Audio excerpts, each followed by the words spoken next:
Vous écoutez De l'E6 Plus Cool, et voici Format court, un enregistrement de courte durée, à l'instar du podcast états-unien Comic Strip Actual Play de la communauté The Gauntlet.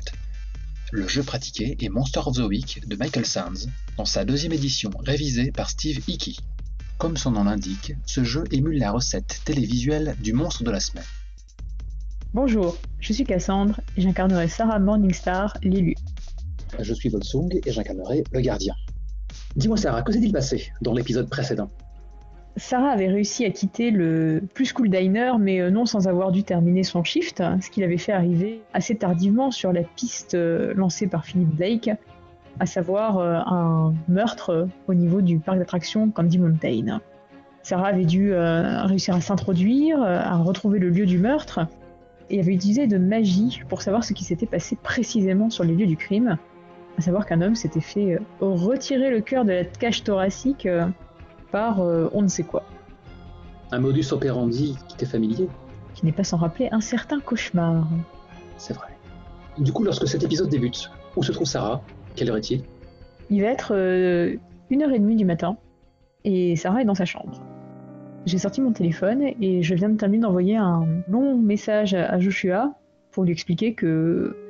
lui raconter en fait ce que j'ai pu voir au niveau du Candy Mountain, c'est-à-dire qu'il y a eu un meurtre, les circonstances... Mais tu lui as envoyé une cascade de textos, c'est ça ? Un très long texto. Et sur ce, je vais dormir en fait. Ton téléphone vibre aussitôt. Ah, je regarde. Naturellement, c'est Joshua qui t'appelle. Tu l'avais décrit comme un être passionné, investi. Il est évident qu'il a sauté sur l'occasion pour avoir les infos à la source. Allô ? Je veux tout savoir. C'était pas assez détaillé dans le message ? Non, mais je veux dire... j'ai tellement de questions, mais reprends par le début. Du coup, je lui raconte l'intégralité de mon enquête avec moult détails, du barreau tordu jusqu'au chien qui s'appelle Spike, en passant par le cheval de bois maculé de sang, pour terminer par ma sortie avec la vision. Qu'est-ce qu'elle a fait du cœur, cette chose ? On l'a retrouvée sur place La chose l'a mangée. C'est intéressant, ça. Le moindre détail peut avoir son importance. Effectivement, la créature n'a mangé que le cœur. Lors de l'épisode précédent, je me suis emmêlé les pinceaux, mais à maxima culpa. Ok. Peut-être. Tu as autre chose à rajouter, quelque chose qui t'aurait frappé ? C'est comme s'il était dans un espèce de rencard avec quelqu'un. Il était super joyeux, il souriait, et il s'est mis à embrasser dans le vide à un moment. Waouh ! Ah ouais, quand même. Et tu dis qu'elle était invisible ? Comment t'as fait pour apprendre tout ça ? J'ai utilisé l'amulette. T'as réussi à faire ça avec ? Oui, si je me concentre assez, je peux canaliser mon énergie pour à peu près tout et n'importe quoi. On a un cut, on voit Joshua en caleçon, le téléphone coincé entre l'épaule et l'oreille, un ordinateur portable sur les genoux. Il a l'air de noter les nouvelles attitudes que tu sembles t'être découvert. T'as le nom de la victime ? Non, mais je pense que Blake doit pouvoir savoir. Ok, repose-toi, t'as fait du bon boulot. Ouais, ça n'a pas suffi à sauver le type, mais c'est déjà bien. Il serait capable de te tenir la jambe pendant encore 1 heure, si tu lui en donnes l'excuse. Ouais, du coup je lui dis bonne nuit. Bonne nuit, Sarah. Et rien, sinon la nuit, ne se passe. Quel est ton programme du lendemain, Sarah ? Je vais appeler Philip Blake pour le tenir un petit peu au courant de ce que j'ai découvert. Mais tu tournes sur sa messagerie. Qu'est-ce que tu laisses ? On a pris pour habitude de jamais laisser des messages explicites, parce qu'on sait jamais quelles mauvaises oreilles peuvent venir écouter les messageries si jamais on se fait capturer et qu'il arrive quelque chose. Du coup, je vais lui dire... J'ai avancé sur ce devoir maison là dont on a parlé, et je voulais te tenir au courant. N'hésite pas à me rappeler. Salut. Ok. Et bien du coup, après ça, un premier réflexe de base, aller traîner près d'un kiosque à journal pour voir s'il n'y aurait pas des infos sur leur meurtre de la veille. Une rubrique nécrologique. Ou un fait sensationnel, scandale au Candy Mountain. T'as pas court, juste pour savoir. Si, mais la présence en fait est pas notée par les professeurs. Donc je peux me permettre de sécher tant que c'est pas des partiels ou des choses comme ça. Ok, j'en prends note. Ton Thalys n'a pas fait le moindre commentaire sur ton heure de retour de la veille. Elle t'a accompagné à la porte en espérant que tu veilles à ton avenir. Elle n'a pas la moindre idée que tu es en train de faire l'école buissonnière. Mais je veille à l'avenir de l'humanité. Si elle savait. Tu feuillettes l'édition du matin du Tribune, et effectivement, il y a un article comme quoi le Candy Mountain, ce parc d'attraction dont beaucoup se souviennent encore, a été souillé par un crime atroce. Un certain Fernando Vargas y aurait été brutalement assassiné. Aucune piste, aucun suspect potentiel n'est nommé. Que vas-tu faire de cela ? Je vais commencer en fait par aller googler Fernando Vargas avec le nom de notre ville pour voir si je peux en savoir un peu plus sur ce que faisait ce monsieur. Ok. Ça te prend pas mal de temps d'écumer la toile. C'est au bout d'une bonne demi-heure, alors que tu commences à être un peu assommé par la quantité de pages qui défilent sous tes yeux, que le visage familier de Fernando Vargas apparaît enfin. Ça colle avec la victime que tu avais entreaperçue dans ta vision. Sur le réseau social Life Invader, tu vois un groupe assez hétéroclite. Des hommes, des femmes, des jeunes, des vieux, tous en uniforme. Et dans le cadre, tagué, il y a Fernando Vargas, qui a un sourire un peu crispé et le regard un peu absent. Il porte un uniforme avec le logo de Fairview Supermarket visible, un équivalent de Walmart. Il y a l'adresse du Fairview Supermarket ? Il te faut un petit peu de temps pour recouper les infos, parce que naturellement, comme c'est une chaîne, ils sont présents à travers tout le pays. Mais tu finis par avoir une adresse. Et c'est à ce moment-là que tu réalises que ton téléphone a été bombardé de messages. Qui donc m'a bombardé de messages ? Tu as plusieurs coups de fil de numéros privés, et surtout des SMS en pagaille de BK. Je t'attends devant le bahut, faut que tu m'expliques ce qui s'est passé ce week-end, je veux comprendre. Et quelques minutes plus tard, il est marqué « T'es à la bourre là, on a un interro surprise ». Oh putain. C'est un interro de quoi ? Dans la foulée, c'est quoi les études que poursuit vainement Sarah ? Alors j'avais un cours d'histoire de civilisation précolombienne, parce que je suis des études pour devenir ethnologue. Et malheureusement, c'est une de mes majors, en fait. Donc j'ai loupé une interro vachement importante.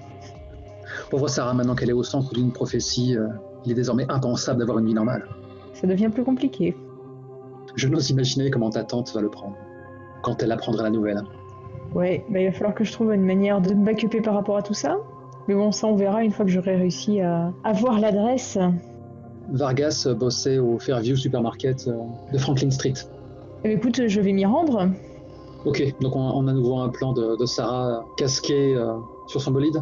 Exactement. Alors que tu te gardes dans le parking du supermarché, le téléphone sonne à nouveau. C'est qui cette fois ? Un numéro privé. Je décroche. Sarah, c'est toi ? C'est la voix de Blake ? Non. C'est une voix que je connais pas. Je ne la connais pas, non. D'accord, je vais dire oui. Vous êtes qui ? Appelle-moi Randall. C'est Blake qui m'envoie. C'est moi qui l'ai mis sur la piste de cette chasse. Et il m'a dit que l'élu était sur le coup. Bah ouais, effectivement. Et du coup, qu'est-ce que vous me voulez ? Je veux savoir ce que t'as déliché. Tu sais ce qui a fait le coup ? Pas encore, hein. Mais je suis dessus. Dans ce cas, tiens-moi au jus, gamine. Il faut coincer cette chose avant qu'elle ne frappe à nouveau. Ah ça on est d'accord. Il te file un numéro. Tu peux nous joindre là-dessus, c'est un burner, aucun risque. Ok. Et sinon, comment vous avez eu l'info de ce qui s'était passé là-bas ? On a un contre-champ. On distingue une mâchoire usée dans la pénombre. À ce moment-là, l'homme est pris d'une terrible quinte de toux. Il s'empresse de crasser dans un mouchoir et on distingue du sang dans le creux de sa paume. Disons que je ne chasse plus depuis bien longtemps et que j'ai beaucoup de temps à tuer.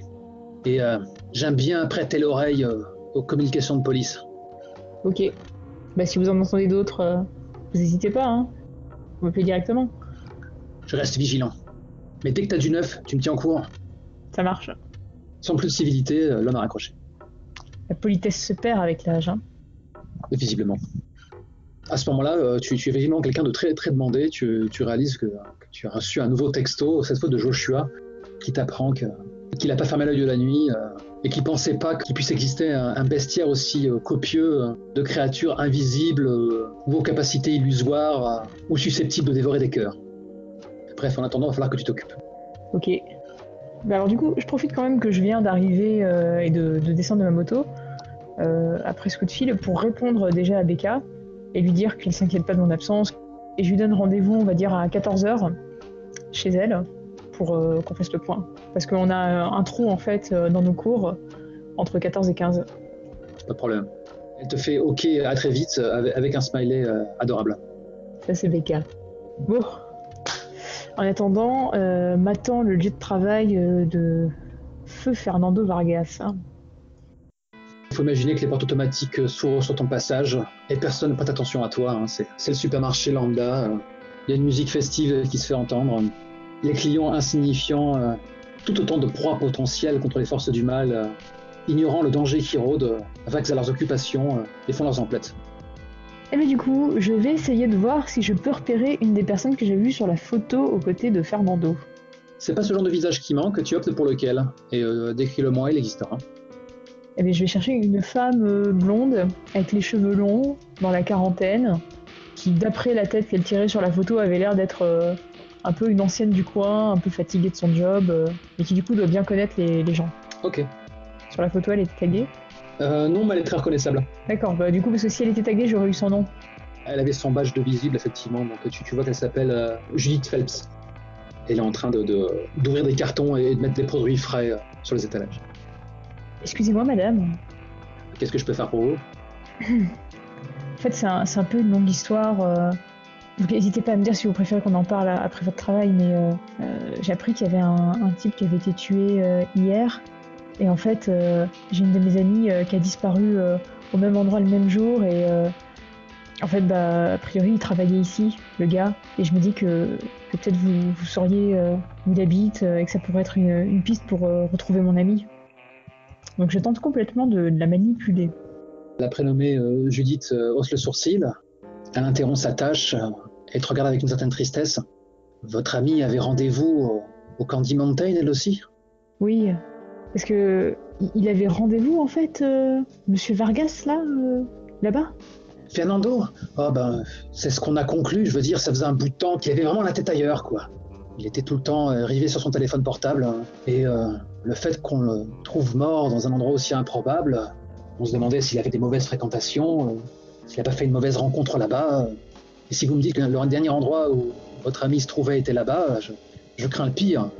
Bah oui, et puis c'est un peu comme vous dites, ça faisait quelque temps que j'avais l'impression qu'elle me cachait des choses, que je me disais qu'elle devait avoir un copain et que je devais le connaître et que c'est pour ça qu'elle m'en parlait pas que ça fasse d'histoire, vous voyez. Mais en fait, c'est peut-être plus grave du coup. Ah ça, ouais, ça pourrait expliquer certaines choses. Il avait l'air plutôt heureux. Ça faisait des années que lui aussi s'abrutissait à la tâche et qu'on ne l'avait plus vu sourire depuis longtemps. Peut-être qu'il s'est effectivement amouraché de votre amie. Peut-être qu'elle est la dernière personne à l'avoir vu en vie. Peut-être. C'est une bien triste histoire.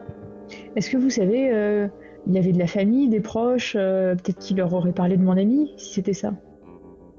J'ai beau enquêter, les seules réponses que peut apporter enquêter sur un mystère sont étroitement liées à la créature.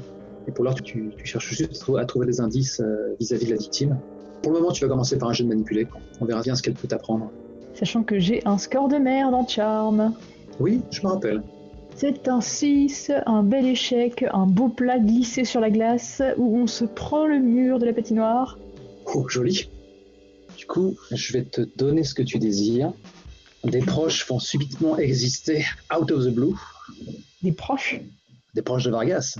Tout à fait. Tu vas t'en mordre les doigts d'une autre façon. Attends, je suis déjà en train de foirer mes études, s'il te plaît. Tu la vois qui hoche la tête. Il me semble que toute la famille de Fernando est restée à Puerto Rico, mais il vit en colocation. Et là, elle se reprend. Enfin, il vivait en colocation. Je dirais que ceux qui partageaient le plus sa vie, c'est ceux qui partageaient son toit. Oui, vous avez raison. Peut-être qu'il leur aura dit quelque chose. Et vous savez où il habite? Enfin, habiter. Je sais pas, mais j'avais son numéro de fixe. Et on peut toujours tenter de passer un coup de fil si un de ses colocs est sur place pour organiser une rencontre. Oui, je veux bien. À ce moment-là, il y a un bonhomme rachitique qui passe entre deux rayonnages, qui fronce le sourcil à l'attention de Judith. Et merde, vélo de vampire. Ce terme peut difficilement être anodin quand tu l'entends, mais naturellement, c'est sans doute un doux nom dont elle a affublé son supérieur hiérarchique. Ça m'aura quand même fait dresser un peu l'oreille. Écoutez, suivez-moi. Elle charge les caisses vides sur un diable. Elle s'empresse de partir dans un autre rayon en te faisant des signes de tête pour la suivre. Et dès l'instant où vous n'êtes plus dans le champ de vision du Nosferatu, elle pianote sur son téléphone, elle te sort le numéro. C'est bon, vous pouvez le retenir de tête? Enfin, je peux le noter aussi sur mon téléphone du coup pour être sûr que je vais pas me louper. Vous leur dites que vous l'avez eu par Judith Phelps. Bonne chance.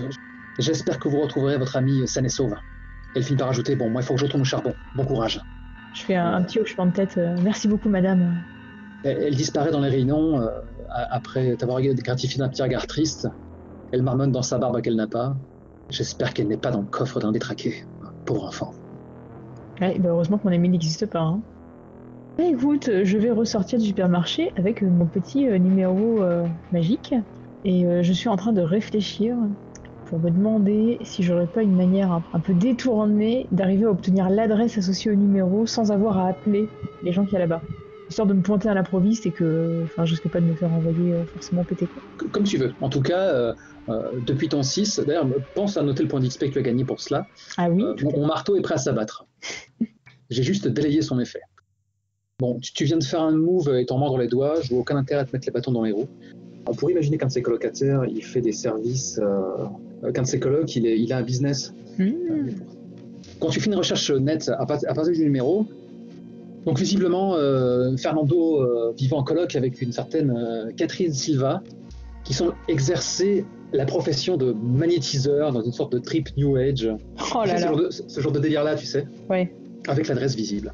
Écoute, je vais passer un petit coup de fil au numéro de fixe et dire que j'aimerais prendre rendez-vous rapidement pour ajuster mes chakras car rien ne va plus. Ok, ça me fait bien. Catherine Silva, j'écoute.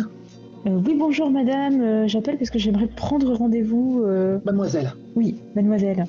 Est-ce que vous auriez un créneau pour ajuster mes chakras? Je me sens vraiment patraque en ce moment. C'est assez flagrant, je le sens dans votre voix. Je pourrais même distinguer votre couleur. Quelles sont vos disponibilités? Ce soir à partir de 18h. Sinon... Écoutez, 18h ce sera très bien. J'ai une meilleure lecture des auras lorsque le jour décline. Alors ce sera madame, mademoiselle? Morningstar. Morningstar. Ok, c'est noté. À ce soir. À ce soir. Au moment où tu raccroches, tu entends une sorte de vrombissement sur la ligne. Ils sont très étranges. Ah, un peu comme quand on passe dans un tunnel et que ça fait des distorsions? Ou quelque chose du genre, oui, à peu près. Maintenant, j'ai cru que t'allais me faire popper une saloperie qui allait m'arracher le cœur. Ça va venir. T'as un rencard à 18h, tu en as aussi un autre à 14h. Qu'est-ce que tu fais maintenant? Alors qu'il est, je sais pas moi, on doit approcher de 11h.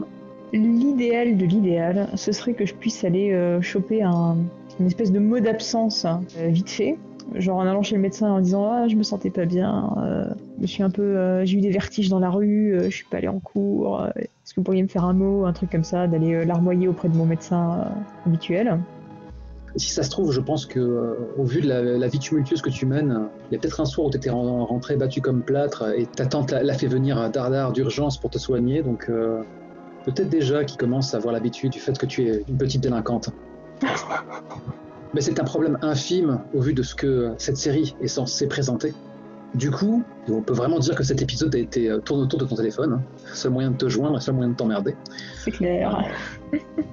Tu sens le téléphone vibrer contre ton corps, alors que tu roules à la limite de la vitesse autorisée. Mauvaise graine, je dis. Bah écoute, franchement, j'attends d'être arrivé, parce que je vais pas non plus, pendant que je suis en train de rouler, sortir le téléphone. Et une fois que je serai arrivé, que je vais rentrer dans la salle d'attente, du coup, je vais sortir mon téléphone pour voir un peu de quoi il retourne. Ok, donc tu rentres dans cette salle d'attente totalement quelconque, avec différents patients de différents âges qui attendent. Une mère avec ses enfants qui font la gerbe. Bref. Alors que tu te saisis de ton téléphone, tu te vois soudain contraint de faire un jet de weird. Un jet de weird. Oui, immédiatement. Je lance à moi un. Le texto que tu as reçu est un numéro privé.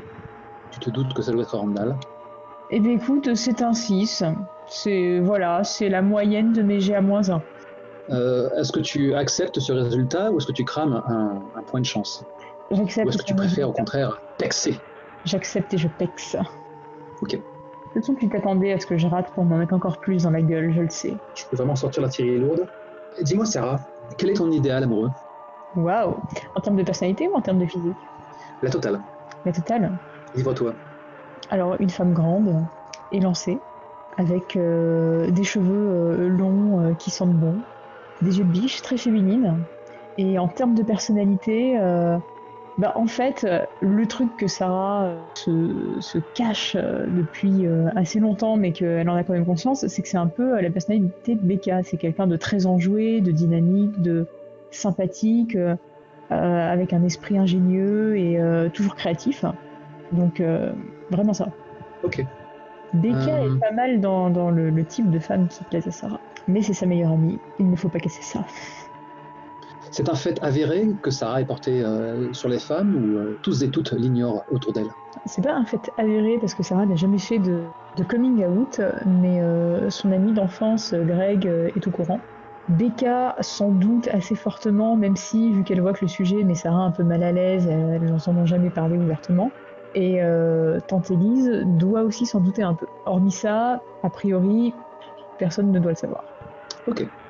Tu bats les paupières, tu réalises que ça n'est pas un message, en fait c'est un coup de fil qu'on te passait, auquel tu as décroché machinalement. Et tu as une voix douce qui se fait entendre. Oui. Tu t'appelles Sarah, n'est-ce pas? Oui. J'ai fini par réussir à avoir ton numéro. Je suis vraiment très contente de pouvoir t'entendre. J'espérais te retrouver au bahut, mais tu n'y es pas, et j'avais enfin pris mon courage à deux mains pour t'adresser la parole. Mais j'ai déjà ton numéro, et c'est toujours ça. Tu manges où ce midi? Mais C'est une voix féminine au bout du fil. désolée, mais t'es qui? Je m'appelle Hazel. On n'a pas cours ensemble, mais je veux dire, je t'ai souvent croisé à la cantine, mais t'as pas dû me remarquer. Bah écoute, Hazel, salut, mais je suis un peu occupée en fait. T'es sûr? Enfin, c'est juste un petit repas, ça n'engage à rien. Attends, je vais t'envoyer une photo, peut-être que tu m'avais remarqué. Il y a un blanc, tu reçois une pièce jointe. Bah du coup, je vais l'ouvrir. Elle est canon, elle est vraiment canon. Et dès l'instant où tu la vois, en associant ce visage avec cette voix, tu te prends un coup de foudre. Mais est-ce un coup de foudre au point où je me dis j'envoie péter tout ce que j'étais en train de faire? Ou est-ce un coup de foudre où je garde quand même un peu les pieds sur terre et où je peux me dire c'est pas exactement la minute où y aller? Comme tu peux t'en douter, en méta, c'est pas très catholique tout ça.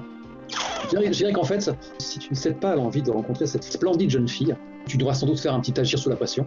Si tu cèdes à ce coup de foudre que je t'impose, que je te plaque au visage, je te gratifierai d'un point d'XP.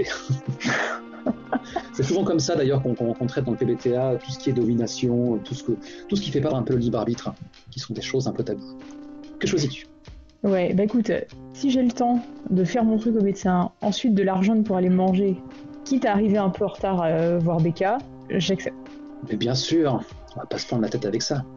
XP. Tu l'as toujours au bout du fil. Voilà, c'est moi. Tu me reconnais? Alors, je me rappelle absolument pas d'elle parce qu'une nana pareille, clairement, ça Avec se un beau oublie petit lot pas, comme ça, tu l'aurais calculé quoi. c'est sûr. Mais je suis tellement en... Enfin, je réfléchis plus. Je vais dire, oui, je crois t'avoir aperçu, mais je pensais que c'était toi qui m'avais pas vu en fait. Écoute, là, je vais pas pouvoir être tout de suite à midi, mais est-ce que si je roule plus vite que prévu, midi 10 à la cantine. Oh non, non, j'ai mieux. Je pensais que c'était sympa qu'on soit un peu plus. Qu'on soit dans un endroit un peu plus intime, tu vois, pour bavarder tranquillement, sans. J'ai toujours trouvé la cafétéria un peu assourdissante. Je te file une adresse, c'est chez ma grand-mère, elle sera pas là, mais je m'occuperai du repas. Je suis vraiment hypnotisée à ce point, parce que là, c'est quand même énorme comme... Là, maintenant, toutes les conditions sont réunies pour que ça se fasse. Si tu acceptes le point d'XP, pour le moment, tu es toujours dans cette douce euphorie. Ok, donc j'accepte tout pour l'instant, jusqu'au moment où j'y serai. C'est ça. Ok. Bah, j'en crois pas ma chance, en fait. Et j'ai un peu la voix qui balbutie d'émotions joyeuses. Et je dis, c'est parfait, envoie-moi l'adresse, j'arrive dès que possible. Vivement, à bientôt. Et elle raccroche. T'as aucun mal à imaginer le smiley qui te fait un clin d'œil dans sa voix, quoi. Du coup, marque ton point d'XP, puisque tu es en train de céder à ce caprice du destin. Ouais, je l'ai marqué. On a juste un rapide montage où on voit le Dr Collins qui te regarde en plissant les yeux avec ses lunettes rondes. Alors comme ça, vous êtes souffrante, Morningstar. Il hésite à remplir ton mot d'excuse. Mais les enjeux sont tout autres. Donc on te voit sortir du cabinet de consultation. Il t'a fallu griller la place justement à cette mère qui venait avec son fils qui avait mangé un truc de travers pour ça. C'est dire à quel point j'avais une très grosse motivation, fallait absolument que je passe devant, genre j'en pouvais plus, j'allais vomir. C'était pas possible. Et puis on a un fondu en noir et en fait t'es dans une petite banlieue tranquille avec des maisons toutes semblables. Ça paie pas de mine, hein, c'est pas un quartier très riche. Mais à ce moment-là, la porte s'ouvre et tu découvres la jeune Hazel qui est aussi belle que la photo l'a laissé présager, et peut-être plus encore. Moi, je suis vraiment ravi qu'on puisse enfin s'adresser à la parole, Sarah. Rentre donc, fais pas attention au désordre. Ah oui, ça c'est un vrai plaisir pour moi aussi. Je fais absolument pas attention au désordre, j'ai les yeux rivés sur cette magnifique femme. Hein. Je prends ta veste? Oui, je veux bien. Et je guette l'instant où ses doigts frôleront mes épaules pour retirer la veste. Son contact est exquis, on dirait de la soie en fait. À l'odeur de ses cheveux, car évidemment, il les exhale un parfum entêtant, tu sens une bonne odeur qui semble s'échapper vraisemblablement d'une cuisine. C'est le paradis. Quand t'as au pif. Mon plat préféré, des lasagnes maison. Je suis d'origine italienne. Oh, oui, ça explique pourquoi tes yeux sont si beaux. Il n'y a aucune cohérence dans cette phrase de drague. Bien sûr. Elle éclate de rire, c'est un rire cristallin. Elle couvre le doigt fuselé sa bouche généreuse, comme si elle avait honte d'avoir éclaté de rire. Celle-là, on me l'avait jamais faite. Va prendre place dans le salon. La table est déjà mise. D'accord. Et du coup, j'y vais avec un grand sourire et en ne manquant pas de me retourner régulièrement pour entreapercevoir Hazel. C'est très difficile de briser la contemplation que tu as pour elle. Tout n'est que grâce dans ses gestes. Et effectivement, il y a une certaine similitude avec l'innocence de Becca qui fait assez facilement chavirer ton cœur. Peut-être qu'à ce moment-là, ton téléphone dans ta veste vibre et c'est Becca qui envoie un texto en disant « C'est toujours pour 14h !» Mais elle est tellement loin de tes pensées. Et au final, donc, tu es tablé, la table est mise, tu as une nappe au motif un peu vieillot. Elle débarque avec le plat de lasagne fumant et un adorable tablier dont elle a vite fait de se débarrasser. La température devait être assez élevée dans la cuisine et il y a une goutte de sueur qui perle dans son cou et tu te perds dans la contemplation de son poire de tête gracieux alors qu'elle te coupe une part et qu'elle le sert dans ton assiette. Comment ça va, Sarah? Quelle est ton expression alors qu'elle s'attable elle aussi et qu'elle te dévore du regard? Béate, c'est le nirvana, c'est le grand sourire, c'est les yeux qui pétillent d'un bonheur naturel et comme Sarah en a très peu connu au cours de sa vie. Voilà. Hazel finit par poser sa main sur la tienne. Je t'aime beaucoup, Sarah. Donc je rougis un peu. J'ai l'impression de t'avoir toujours connue. Ah bon? Ça fait si longtemps que tu t'intéresses à moi? Ça fait longtemps, oui, que tu peuples mes nuits. Et ce faisant, elle lève sa main pour finir par la poser sur ta joue. J'ai rêvé de cet instant pendant si longtemps. Je suis toujours sous l'effet qui se coule. J'ai envie que ça avance. Je ne sais pas, alors qu'elle approche son visage. Ses yeux semblent comme une mer dans laquelle tu pourrais te plonger. Et à ce moment-là, l'image saute. Tu es toujours radieuse, le rose aux joues, et tu ne sembles pas consciente du phénomène. Il y a un plan à l'extérieur de la maisonnette, et c'est bizarre que tu n'aies pas remarqué l'écriteau à vendre à l'abandon. C'est un véritable taudis. Les rares meubles ont été recouverts par tes draps, les toiles d'araignée sont présentes un peu partout, et le festin qu'on t'a servi ressemble à un brouet grouillant d'asticots. Et la silhouette d'Hazel semble telle une ombre, alors que dans un coin de la pièce, cette nuée caractéristique apparaît, comme une brume d'étincelles. Et hélas, je te rends la parole pour la dernière fois. Tu sais ce que tu dois faire. Hélas, mes yeux sont toujours plongés dans ceux de la magnifique Hazel et je ne me rends compte d'absolument rien de cela. La seule chose dont je rêve, la seule chose que j'appréhende, c'est le moment où ses lèvres toucheront les miennes. Que va-t-il se passer? Est-ce que ce baiser va me permettre de me réveiller, tel celui d'un prince charmant? Est-ce que je vais mourir béatement, la poitrine ouverte par on ne sait quoi, comme le pauvre Fernando Vargas? Les asticots auront-ils raison de moi avant que la police ne retrouve mon corps? Tout cela, nous le saurons dans le prochain épisode de Monster of the Week. Eh bien, écoute, tac. Alors que tu es dans le parking, un van rempli de vampires couverts de crème solaire débarque. Et je déconne. Ah mais ça aurait été cool, il y aurait eu moyen de botter des culs là.